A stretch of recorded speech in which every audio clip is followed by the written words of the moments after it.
बड़ी टोकरी में एक डेड बॉडी पड़ी थी जिसका सर नहीं था। कुछ दिनों के बाद ही थर्ड लाश आती है उसी पैटर्न में, वही जगह पे और वैसे ही जिसका सर नहीं था। क्योंकि उसके साथ मेरा झगड़ा हुआ था, मैंने उसको घर बुलाया और उसका मर्डर किया। मारने के बाद मैं वहीं बैठ के खाना खाता था उसी के साथ, मतलब बंदे को मारने के बाद, हाँ, सर काट के सब मार के फिर उसी के साथ वो खाना भी खाता था उस बॉडी के साथ। लेकिन इस बार जो झगड़ा हुआ था वो इतना बड़ा झगड़ा हो गया था कि वो घर छोड़ के चली गई। तो जैसे ही उन्होंने गेट खोला तो उन्होंने देखा कि फैन से ग्रीन कलर की बेडशीट टंगी हुई थी, जिसका एक एंड फैन में लगा था और दूसरा एंड उनके गले में। अगर आप देखेंगे तो आपको ऐसा लगेगा किसी ने गला ऐसे मतलब बहुत ज़ोर से खींचा है।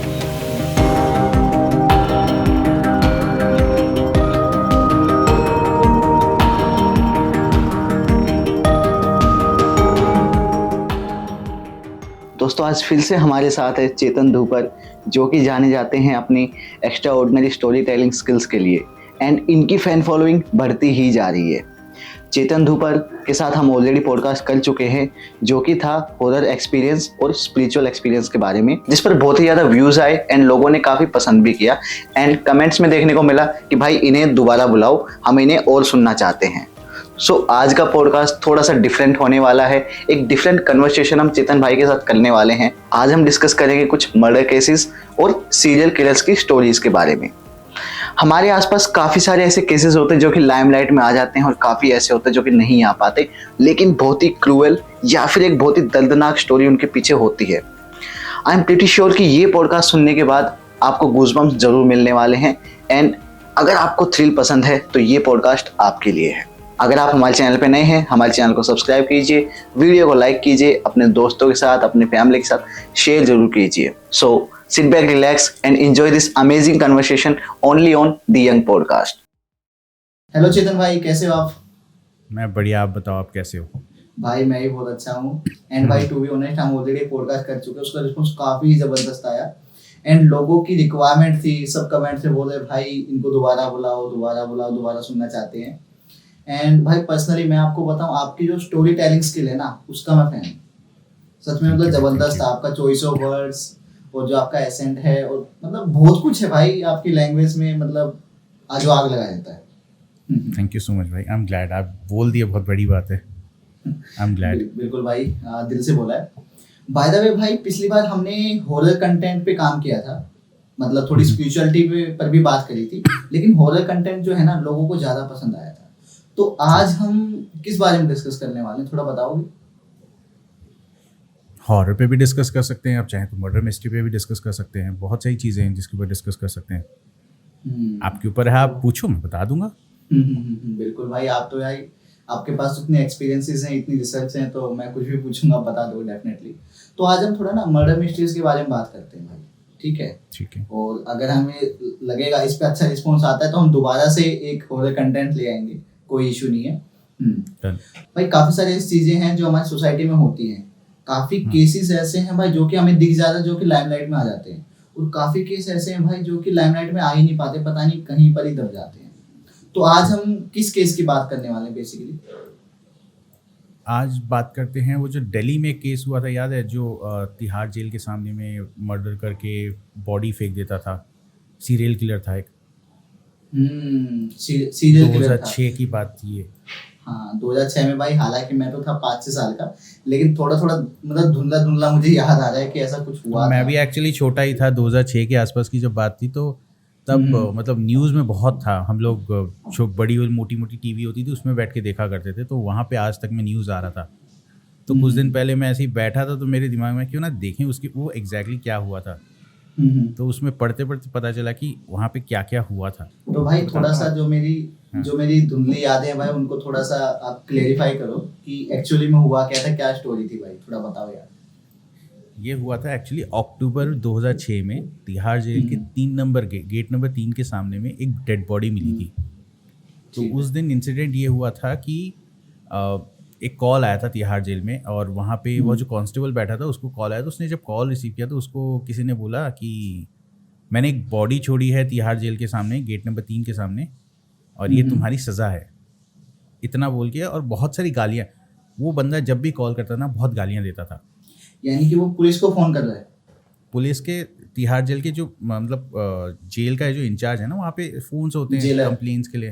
हाँ, वो जो मतलब सब कॉल करके बता सकते हैं कि ये इशू है, वो इशू है, तो वहाँ पे ऑफिस में कॉल आया था।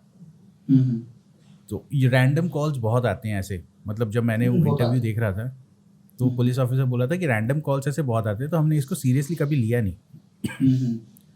पर फिर पता नहीं उसके दिमाग में क्या है, क्योंकि इतनी गालियां दे के इतना मतलब गुस्से से बोल रहा था, तो उस कांस्टेबल के दिमाग में आया चलो एक बार पूछ लेते हैं कि क्या है भी या नहीं, मैं मतलब मैं ऐसे ही टाइम पास कर रहा हूँ।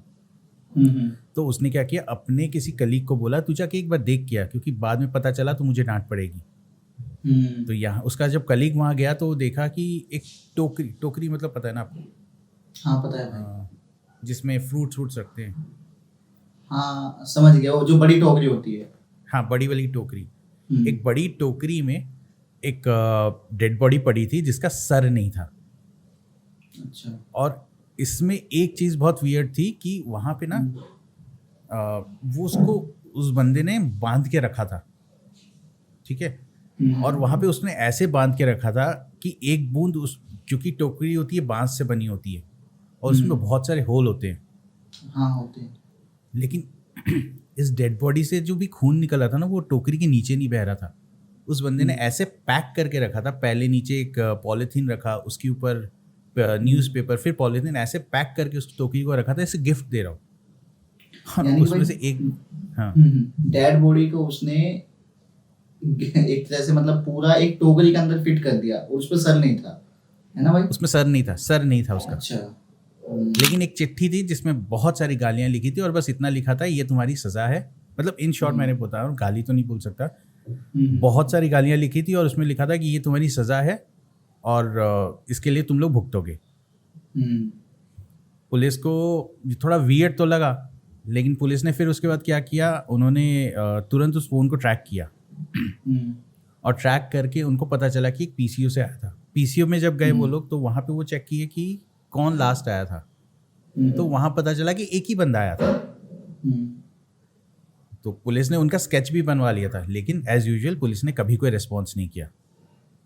ये चीज़ उस मर्डरर को अफेक्ट की, क्योंकि वो चाहता था कि पुलिस रेस्पॉन्स करे। और जैसे ही पुलिस ने रेस्पॉन्स नहीं किया, कुछ टाइम के बाद, जैसे 3-4 महीने के बाद, फिर से उसने एक मर्डर किया। ये था 25 अप्रैल 2007, अक्टूबर से अप्रैल तक वो शांत था, उसने कुछ नहीं किया। फिर एक मर्डर किया। इस बार जो मर्डर किया था ये और वियर्ड था। इस बार इसने मर्डर किया, फिर वो कॉल किया 3 नंबर गेट के सामने में, एक लाश मैंने रखी है और ये तुम्हारी सज़ा है। अब पुलिस जब गई वहाँ पे चेक करने के लिए, तो वहाँ पे उसने लाश तो रखी थी, लेकिन लाश का सर नहीं था, हाथ नहीं था, पैर नहीं था, बस बॉडी थी। इस बॉडी को उसने इस तरीके से बांधा हुआ था कि पुलिस से वो खुल ही नहीं रही थी। पुलिस जैसे तैसे किसी लेबर को बुला के उसकी उस तार को कैंची या मतलब किसी चीज़ से काट के उस बॉडी को बाहर निकाला। तो उसमें भी एक चिट्ठी निकली थी। उस चिट्ठी में वही लिखा था कि लास्ट टाइम मैंने तुम्हें चेतावनी दी थी, तुमने उसको माना नहीं, ये लो एक और गिफ्ट। अब पुलिस एक्टिवेट हो जाती है और ये बोलती है कि अब हमने पूरे शहर भर में अनाउंस कर देना चाहिए कि कोई एक सीरियल किलर है जो कि दिल्ली में बहुत ज़्यादा क्राइम कर रहा है। और ये बहुत बड़ा न्यूज़ बना था उस टाइम का। ये सब चल ही रहा था कि एक और लाश आ जाती है और वही पैटर्न में था। तीसरी लाश, ये थर्ड लाश है। कुछ दिनों के बाद ये थर्ड लाश आती है, उसी पैटर्न में, वही जगह पे, और वैसे ही जिसका सर नहीं था। इस बार प्राइवेट पार्ट्स भी काट दिए गए थे। और ये सारे मेल की बॉडी होती थी, कोई फीमेल की बॉडी नहीं होती थी। तो और भाई इन्हीं सब में वो करता क्या था कि एक तो आपने बताया ओनली मेल्स होते थे, दूसरा इन सभी के सर कटे हुए थे ताकि मेरे हिसाब से ताकि जो पर्सन मरा उसकी आइडेंटिटी ना रिवील हो, उसका पता ना नहीं, वो मैं बताऊंगा क्या करता था। आइडेंटिटी तो थी, उसका रीज़न जो उसका जो मेन रीज़न होता था सर काटने का, वो सुन के आपका तो मतलब आप बोलोगे वाह क्या बंदा था। बताओ भाई बताओ। तो ये हुआ, ये मतलब उसका सर काटा, ये बॉडी थी। अब इस बार इसने क्या किया है, इस बार इसने बोला कि तुम लोग मेरे को सीरियसली नहीं ले रहे हो, अब मेरे लिए तुम लोग इनाम रखो, क्योंकि तुम लोग अगर इनाम नहीं रखोगे तो मैं ऐसी और भी मर्डर करता रहूँगा जिससे तुम लोग अगर मेरे ऊपर इनाम नहीं रखोगे तो मैं और भी मर्डर करता रहूँगा, और इस बार अगर मेरा इनाम तुम अगर कम रखे तो सोच लेना।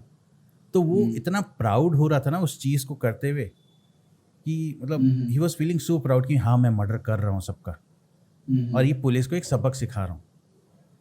उसने इस बार चिट्ठी में एक और चीज़ मेंशन की थी कि मैं साल में 7-8 मर्डर करता ही हूँ, और अगर नहीं किया तो मेरे को अजीब सा लगता है, मेरा दिमाग ख़राब हो जाता है।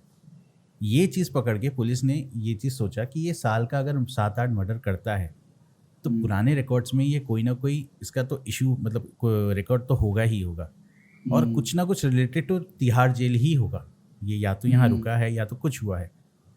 तो पुलिस ने पुराने जितने भी केसेस थे उनको सब टटोला, मतलब खोजा, और पता चला कि 1997 या 1998 में एक सिमिलर केस हुआ था जिसमें एक बंदे को पकड़ा गया था, और वो भी ऐसे ही गला काट के अरेस्ट हुआ था।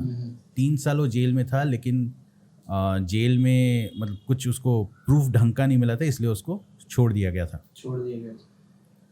उसकी फ़ोटो निकाली गई, और वो जो स्केच बनाया था उन्होंने पहली बॉडी के समय, दोनों को मैच किया गया तो पता चला हाँ ये वही बंदा है जो ये सारा काम कर रहा है। पुलिस अब बहुत ज़्यादा एक्टिव हो जाती है क्योंकि बंदे की फ़ोटो मिल गई है।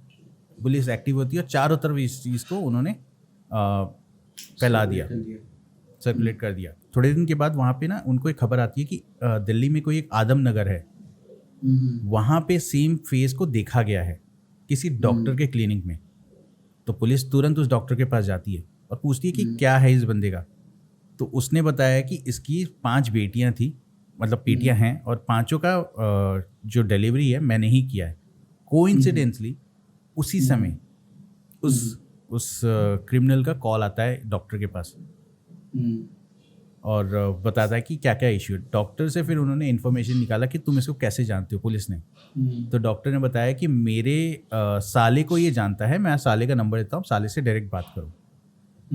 तो फिर पुलिस जाती है उनके साले के पास। वहाँ पे जब जाती है तो पुलिस को वहाँ पता चलता है कि ये इस जगह पे रहता है और इसके पास एक वो है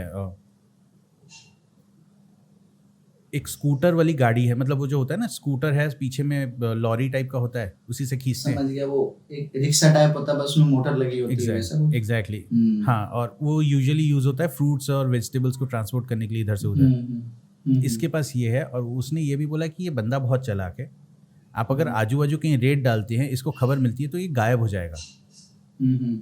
तो पहले देखिएगा कि ये स्कूटर कहाँ है, उसी घर के सामने में इसका स्कूटर होता है, उसी घर पे ही रेड डालिएगा डायरेक्ट। तो पुलिस ने वैसे ही किया, रेड किया और इसको पकड़ा। अब जब पुलिस ने इसको पकड़ा तब वहाँ पे पता चला कि इसके इंटेंशंस क्या थे और ये क्या सोचता था। इसने बताया कि ये सबसे पहला मर्डर की, इसने बताया कि ये एक सब्जी वाला था और ये बिहार से था। इसका नाम चंद्रकांत झा था। ठीक है। बिहार से ये आया था। बिहार में इसको बिहार से छोड़ के दिल्ली आया था क्योंकि बिहार में ये बोलता था कि मेरे माँ बाप मेरे को उतनी इम्पोर्टेंस नहीं देते थे और मेरे को पढ़ाई नहीं करवाते थे, तो मैं घर छोड़ के दिल्ली आ गया था। मैं दिल्ली में रहना शुरू कर दिया था। लेकिन दिल्ली में जो ये जहाँ रहता था ना, ये अपने फैमिली के साथ नहीं रहता था।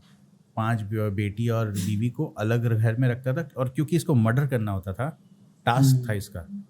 मतलब वो लोग भी दिल्ली में ही रहते थे, इसकी फैमिली भी दिल्ली में ही रहती थी, लेकिन साथ हाँ, में ऐसा था। अच्छा हाँ, दिल्ली में ही रहते थे, लेकिन उनको साइड में रखा था, उनको एक दूसरे घर पे रखा था, और ये खुद कहीं और रहता था क्योंकि मर्डर करना होता था, और घर वालों तक को नहीं पता था कि ये मर्डर करता है।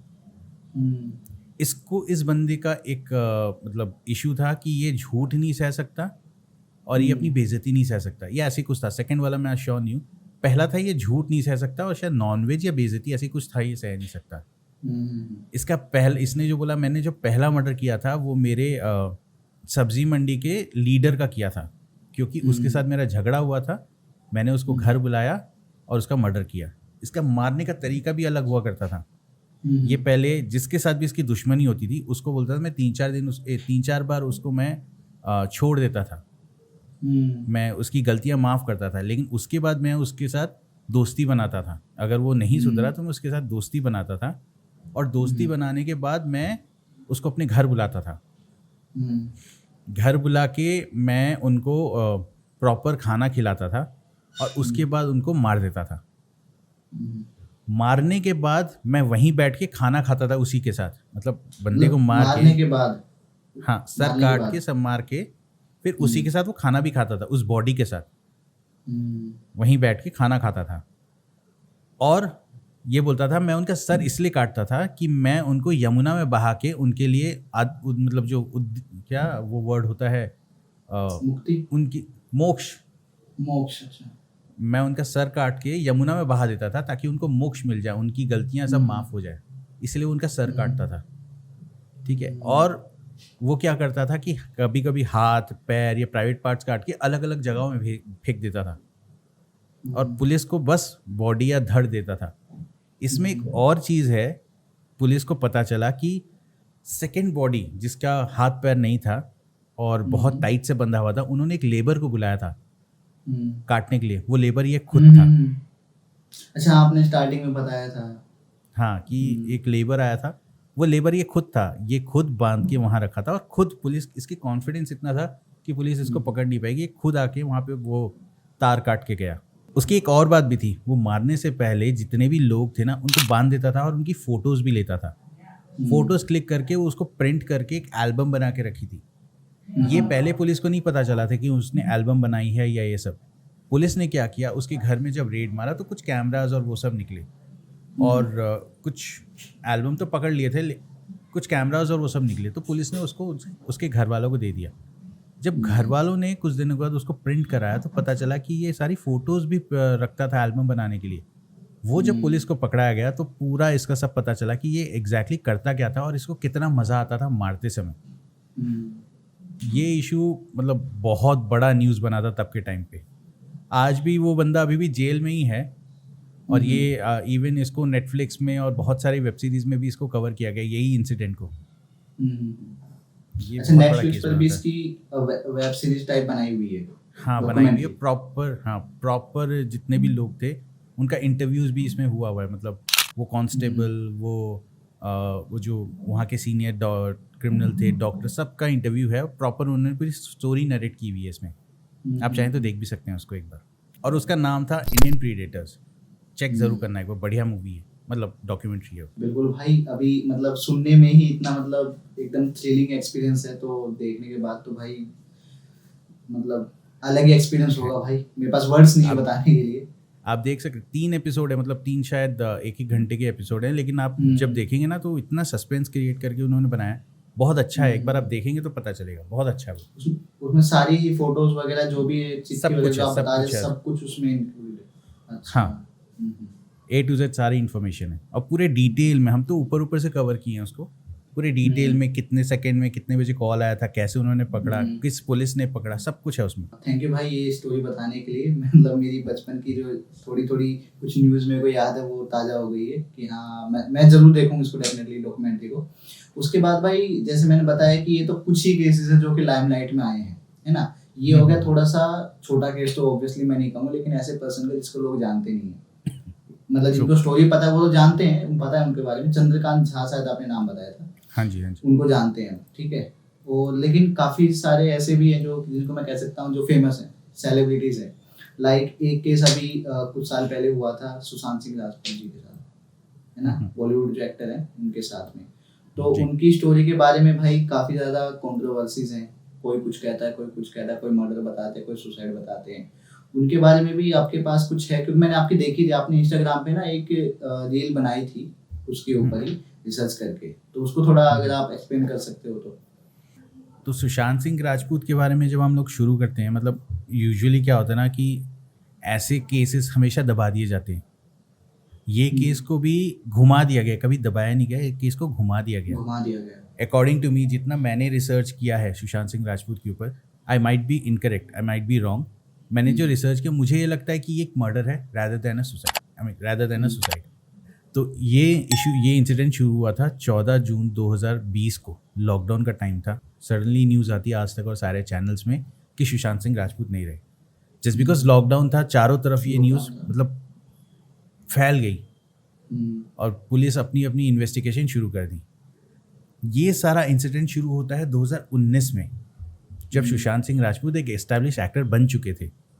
उस टाइम पे वो अपनी हर एक मूवी के लिए लगभग 6 करोड़ के आसपास चार्ज करते थे अपनी हर एक मूवीज़ के लिए। और 2019 में ही उनकी एक नई गर्लफ्रेंड बनी थी जिसका नाम रिया चक्रवर्ती था। हाँ भाई। तो रिया चक्रवर्ती और सुशांत सिंह राजपूत एक दूसरे को 2014 से जानते थे, लेकिन 2019 में उन्होंने डेट करना शुरू किया था। अब हुआ क्या, सुशांत सिंह राजपूत ने यहाँ डिसाइड किया कि अब उनको अपन जो पुराने घर पे रहते थे उसको छोड़ के एक नए घर पे वो शिफ्ट होने वाले थे, और शिफ्ट हो भी गए थे। और वो था सम मॉन्ट ब्लैंक अपार्टमेंट, जो 2 फ्लोर का घर था उनका, और उस घर के लिए भी वो 4 लाख रुपए देते थे हर महीना, जो कि 36 महीने के आसपास के लिए बुक हुआ था। 2022 तक के लिए वो बुक करके रखे थे। वहाँ 4 लोग शिफ्ट होते हैं, सुशांत सिंह राजपूत, रिया चक्रवर्ती, सुशांत का एक दोस्त सिद्धार्थ पिटानी, और 2 और लोग थे, मतलब 2 और लोग थे जो सुशांत के घर काम करते थे। नाम भूल गया, कैलाश या समथिंग, 2 और लोग थे। तो वो उनके घर काम करते थे। ये लोग शिफ्ट हो गए थे, सब कुछ नॉर्मल था, लेकिन फिर 24 मार्च आ गया, लॉकडाउन डिक्लेयर कर दिया गया था बाय इंडिया। ये सारे के सारे वहीं फंस गए। अब फंस गए तो जैसे हमारा रूटीन बन गया था, डे टू डे लाइफ का रूटीन बन गया था, सुशांत का भी रूटीन वैसे ही बन गया था। वो ज़्यादातर अपने रूम में ही रहते थे, सुबह उठते थे, बाहर निकलते थे और ब्रेकफास्ट करते थे, वापस अपने रूम में चले जाते थे। वो दिन भर उसी में ही रहते थे अपने रूम में। ऑलरेडी वो मतलब काइंड ऑफ डिप्रेस होके ही थे, क्योंकि ये सब मतलब उनके लिए काफ़ी एक बंदा बहुत काम करता है, सुबह से लेकर शाम तक काम करता है, वो अचानक से एक जगह में रुक जाएगा। आपके साथ भी हुआ होगा, मेरे साथ भी हुआ था। हम लोग अचानक से जब घर पे रह गए तो काइंड ऑफ डिप्रेशन में सब आ गए थे। तो उनके साथ भी यही हुआ था। ये चल रहा था। उसके कुछ दिनों के बाद मार्च में ये हुआ, जून के आसपास सुशांत सिंह राजपूत और रिया चक्रवर्ती का झगड़ा हो जाता है। बहुत बड़ा झगड़ा होता है। ये झगड़ा पुराना होता है, ऐसा नहीं कि लेटेस्ट झगड़ा था या नया झगड़ा था। ये टॉपिक पुराना था, उसी चीज़ के ऊपर उनका झगड़ा होता है। और टॉपिक ये था कि एक बार सुशांत सिंह राजपूत, रिया चक्रवर्ती और सुशांत की बहन, शायद नाम में कोई याद नहीं, शायद प्रियंका, शायद कोई एक बहन थी उनकी, वो तीनों पार्टी कर रहे थे रात को। तो सुशांत पार्टी वार्टी करके वो अपने रूम में चले गए, रिया अपने रूम में चली गई, प्रियंका लिविंग रूम में बैठी थी। कुछ टाइम के बाद रिया चक्रवर्ती के रूम में जाके उनको बैड इंटेंशन से टच करती है। जब ये चीज़ अगले दिन रिया ने सुशांत को बोला तो सुशांत ने माना नहीं, और उनका बहुत बड़ा झगड़ा हुआ था। और इसी टॉपिक के ऊपर उनका फिर से झगड़ा हुआ था इस बार। लेकिन इस बार जो झगड़ा हुआ था वो इतना बड़ा झगड़ा हो गया था कि वो घर छोड़ के चली गई। अब ये चीज़, रिया चक्रवर्ती घर छोड़ के चली गई। अब ये चीज़ हिट करता है, एक गर्लफ्रेंड बॉयफ्रेंड का झगड़ा होता है, गर्लफ्रेंड छोड़ के चली जाती है, तो वो चीज़ हिट करती है बॉयफ्रेंड को। तो वो चीज़ उनको बहुत गंदी तरह हिट किया, और वो बहुत ज़्यादा ही इमोशनल बंदे थे। अब उनके जितने भी इंटरव्यू देख लें या जो उनको जानते थे, वो हमेशा ये बोलते थे कि वो ही was very emotional and down to earth, और वो हर चीज़ को सोचते थे। तो उन्होंने ये चीज़ को भी मतलब अपने दिल पे ले लिया था, और बहुत बहुत ज़्यादा वो हर्ट थे। यही चल रहा था। उसके कुछ दिनों के बाद उनकी एक दोस्त तो नहीं, उनकी एक एक्स सेक्रेटरी रिया सालियान 20th फ्लोर से कूद के मर गई। तो ये सुन के भी वो बहुत ज़्यादा डिप्रेस हो गए थे कि 28th फ्लोर से उनकी एक सेक्रेटरी कूद के मर गई, कैसे पॉसिबल है। और ये दोनों बहुत क्लोज थे एक दूसरे के। तो ये सब जब चल रहा था, सुशांत को बहुत ज़्यादा हर्ट हुआ, और वो उस चीज़ को सह नहीं पा रहे थे। और क्या हुआ, 20 जून क्या हुआ, 14 जून के दिन वो सुबह उठे। 8 तारीख को ये इंसिडेंट हुआ, रिया के साथ झगड़ा हुआ। फिर 1-2 दिन के बाद उनको खबर मिली कि रिया सालियान की ऐसे मौत हो गई। तो ये चीज़ उनको बहुत ज़्यादा हर्ट हुई। ये चीज़ उनके दिमाग में बार बार चल ही रही थी। 14 जून को क्या हुआ, वो सुबह उठ के अपने रूम से बाहर आए और ब्रेकफास्ट किए, एज यूजुअल नॉर्मल ब्रेकफास्ट। और बहुत चुप थे उस दिन वो। ब्रेकफास्ट करने के बाद वो अपनी बहन को कॉल करते हैं, थोड़ी देर बात करते हैं, और उसके बाद अपने एक दोस्त को भी कॉल करते हैं, उससे भी थोड़ी देर बात करते हैं, फिर अपने रूम में चले जाते हैं और रूम लॉक कर देते हैं। इनका जो स्टाफ था, जो 2 केयर टेकर थे घर के, उसमें से एक केयर टेकर आया और उनसे डोर नॉक किया पूछने के लिए खाना क्या बनाना है या क्या खाना है उनको। पर जब उसने नॉक किया तो there was no response from Sushant. उनका कोई रिस्पॉन्स नहीं था, तो उन्होंने उसको इग्नोर कर दिया। बोले ठीक है, सोए होंगे, हम लोग चले जाते। फिर कुछ देर के बाद उन्होंने आके नॉक किया। जब ये चीज़ 1-2 घंटे हो गई और there was no response from Sushant, तो उनको कुछ डाउट हुआ। उन्होंने सुशांत की बहन प्रियंका को कॉल किया। प्रियंका को भी शक हुआ कि कुछ हुआ है, तो उन्होंने भी सुशांत, वो अपने घर से सुशांत के घर आते आते 8 या 9 बार उन्होंने कॉल किया, पर there was no response from Sushant. जब प्रियंका यहाँ पहुँची तो जो केयर टेकर था उसमें से एक जाके एक चाबी वाले को बुला के ले आया। जैसे ही उन्होंने गेट खोला तो उन्होंने देखा कि फैन से ग्रीन कलर की बेडशीट टंगी हुई थी, जिसका एक एंड फैन में लगा था और दूसरा एंड सुशांत के गले में लगा हुआ था। तो उन्होंने क्या किया, जैसे ही उन्होंने ये देखा, उन्होंने सबसे पहले डॉक्टर को फ़ोन किया कि आप डॉक्टर जल्दी यहाँ पे आइए, सुशांत की तबीयत ठीक नहीं, क्योंकि हाई प्रोफाइल केस था। पुलिस ने भी डॉक्टर ने भी तुरंत पुलिस को फ़ोन कर दिया। डॉक्टर और पुलिस एक साथ वहाँ पहुँचते हैं। अच्छा। डॉक्टर वहाँ पहुँच के डिक्लेयर करते हैं कि सुशांत अब नहीं रहे। पुलिस ने क्या किया, बॉडी को जब्त कर लिया और जितनी भी उनकी बिलोंगिंग्स थी, जैसे लैपटॉप हो गया, फ़ोन हो गया, डायरीज़ हो गई, ये सब उन्होंने जब्त कर लिया और उनको पोस्टमार्टम के लिए अपोलो हॉस्पिटल भेज दिया गया। अब टॉप्सी रिपोर्ट में ये पता चला, पोस्टमार्टम रिपोर्ट में ये पता चला कि सुशांत की जो मौत है वो सांस ना लेने की वजह से हुई है और कॉज ऑफ डेथ था हैंगिंग। ये थी ऑफिशियल न्यूज़, ये चीज़ ऑफिशियली सबको बताई गई है। लेकिन यहाँ पे 3-4 चीज़ें हैं जो कि बहुत डाउटफुल होती हैं। पहली चीज़, जब सुशांत सिंह राजपूत की अगर आप थोड़ा सा देखेंगे, अगर सर्च करेंगे तो उनका फ़ैन और उनका जो बेड है वो जितना था, मतलब जितनी उसकी हाइट थी, सेम हाइट सुशांत सिंह राजपूत की थी। उनके बेड और उनके पैर से बस 1 इंच का डिफरेंस था। मतलब अगर वो बस अपनी एक उंगली भी रख देते ना बेड पे, तो बहुत सारा वेट, उनकी बॉडी का बहुत सारा वेट बेड में चले जाता और उनको इतनी तकलीफ नहीं होती। सेकंड, उन्होंने, आपने देखा होगा, ही वॉज दैट स्ट्रॉन्ग कि वो अपने आप को यहाँ से पकड़ के ना अपने आप को वो खुद खोल सकते थे। क्यों?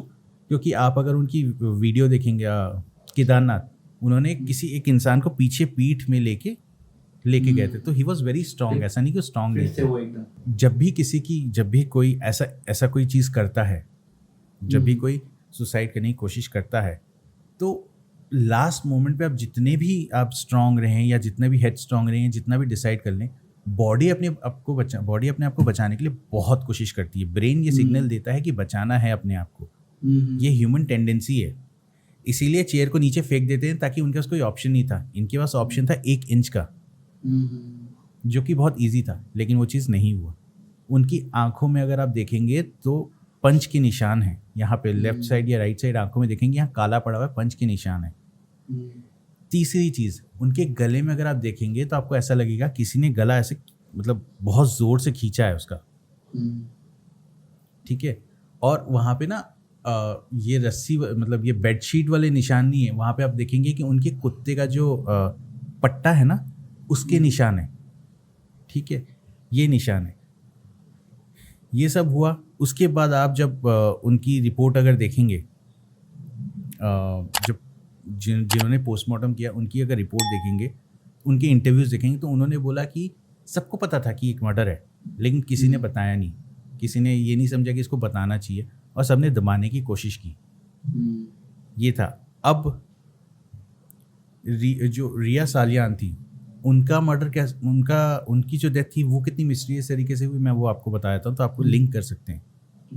रिया सालियान अपने बॉयफ्रेंड के साथ रिसेंटली शिफ्ट होती है एक अपार्टमेंट में।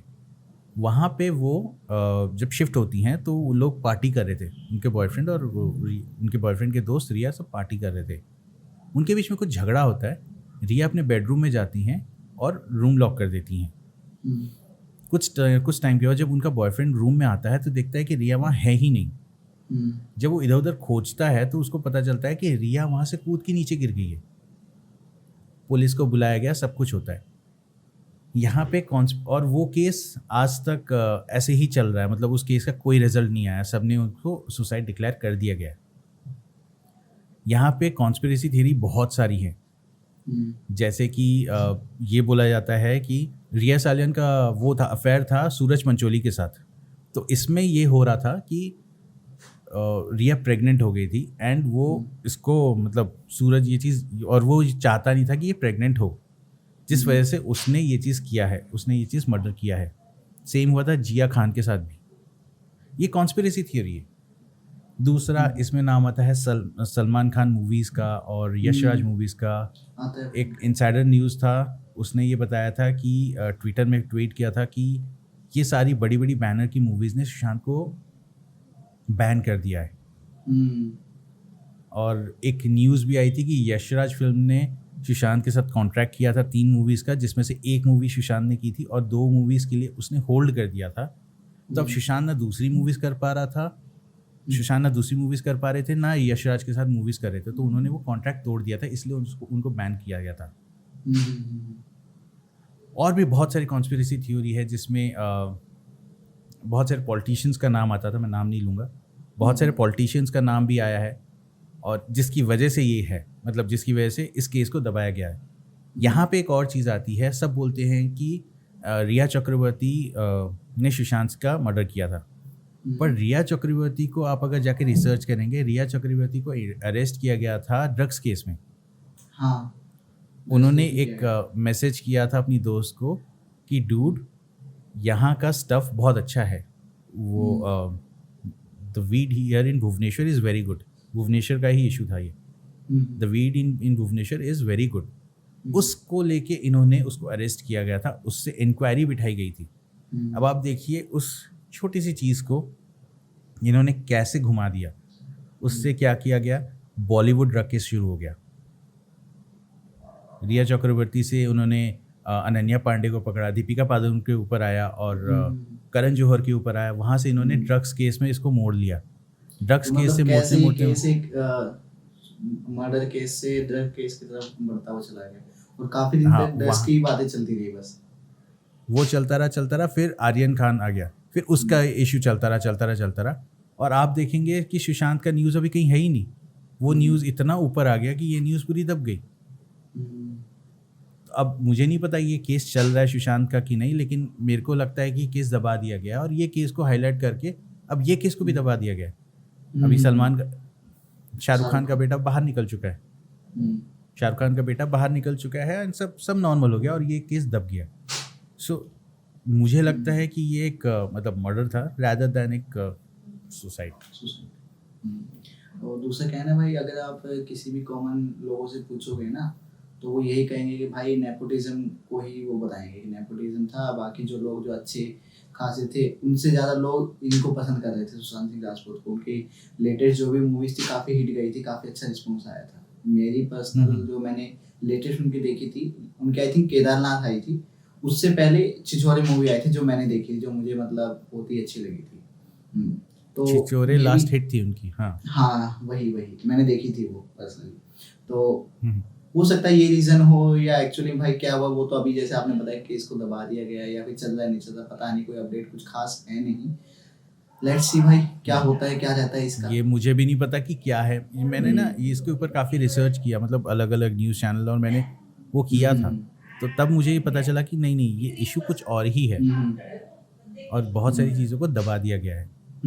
हाँ ऐसे बहुत सारे केसेस हैं बॉलीवुड में, बस वही है ना कि जब तक आपके पास पावर है आप कुछ ना कुछ कर ही सकते। वही बात है भाई। तो ऐसा कहना कि भाई यहाँ पे मतलब जस्टिस मिलता है तो वो तो भाई इतने बड़े लोग, मतलब सुशांत सिंह राजपूत भी कम बैकग्राउंड नहीं रखते थे, वो भी एक अच्छी खासी सेलिब्रिटी थी, पॉपुलैरिटी थी, उसके बावजूद इतना सब कुछ दब गया तो कॉमन जो लोग उनका क्या ही कर सकते हैं।